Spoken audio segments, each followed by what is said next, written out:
What's up, guys? So one of the questions I get asked the most is what unit should I summon for in Ultimate Tower Defense? So let's get it popping. Also, guys, before we hop into it, we are doing a 100,000 Robux giveaway when we hit 100,000 subscribers, and we're pretty close. So make sure you guys smash the subscribe button. Let's get to 100K, baby.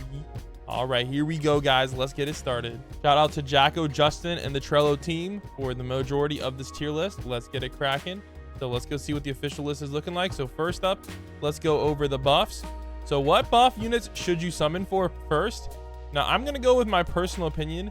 Now my personal opinion is I personally like Rage Drago over Golden Drago, but with certain units, Golden Drago is very good, like AoE units. All right, then Golden Drago is really good, but Rage Drago is freaking goated because he's broken and he doesn't actually do the buff. Blue Drago's okay, but Green Drago's pretty good. So I actually personally like these Dragos better than this guy, but it is what it is. Goku Drip, he buffs damage, but it's so little. Nezuko is such a little buff range. Yeah, so the rest of these guys have like really tiny buffs. So the Dragos are definitely the way to go. I'd almost skip the rest. All right, next up we got the farms. Now for the farm units are kind of tough for me. Personally speaking, it may not even be worth it to go for Oda. She is the best in the game. So if you are looking for the best of the best and you can currently get divines, that's not a bad bet. But honestly, Bulma is good enough, and Boo is gonna be good for like anybody else. And honestly, even Aquaman and below aren't even that bad. So farm units, Oda's the best. Yameo, she's kind of weird, but she's pretty good. And there is one more farm, but that farm is messed up. Like that farm is really weird. All right, so the worst units to summon for, I guess, are in F tier. The main reason these are not really worth it to summon are honestly, I used to like these units. They're just not as good as they used to be. Their damage is so low, and other units have their effect, so skip them. All right, D tier, but I mean they're honestly not that bad compared to like some comments and whatnot. But so D tier, I'd skip these as well. So these units are just like not really that worth it to summon. A lot of them have like really low damage or really high cost. Like Diablo's cost is way too high. Jotaro time stop just isn't really worth it that much anymore.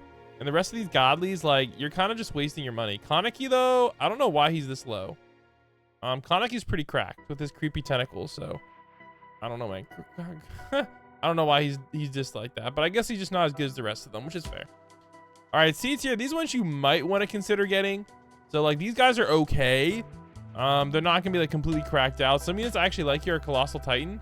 I really like him a lot. He's probably my favorite out of this list. The rest of them do have pretty decent DPS, but Colossal Titan is the GOAT. Wiz used to be good back in the day, but there's just better options now. And the rest of them is just not really worth summoning for. They just do like basically decent damage, so like they're not too bad to get. But there is better godlies out there which are in the B tier, so I'll go over those real quick. So we'll talk about these real quick. Yochi's actually secretly cracked.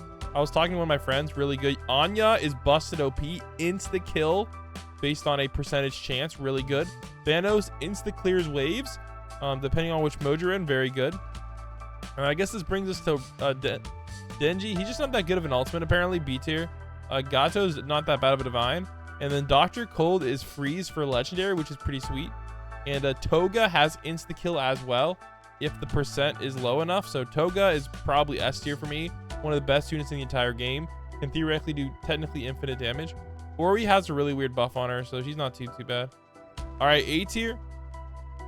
We got some little bit slightly better ultimates. I like Rengoku a lot. He's pretty good with his flaming, but Todoroki's better than him. So personally, I wouldn't even bother summoning for any of these.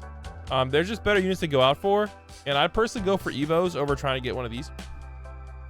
But notice Rukia's down there, so Rukia is a mythic in the A tier. That's pretty OP. All right, S tier, yes, guys. This is kind of what I keep telling people to summon for, like Todoroki and Blackbeard. If you're looking for a divine, you can go for her as well. The rest of these are pretty decent. This guy's actually surprisingly good, but Blackbeard is really good. He's one of my favorite divines, and Todoroki's up there as well because of his double effect. All right, so those are the S tier units. Now these are the units that can evolve, so these are just generally better regardless. So units that have really good evos. Gon has a really good evo, and I like Whitebeard's evo, but Whitebeard's just straight up good in general, so very highly recommended.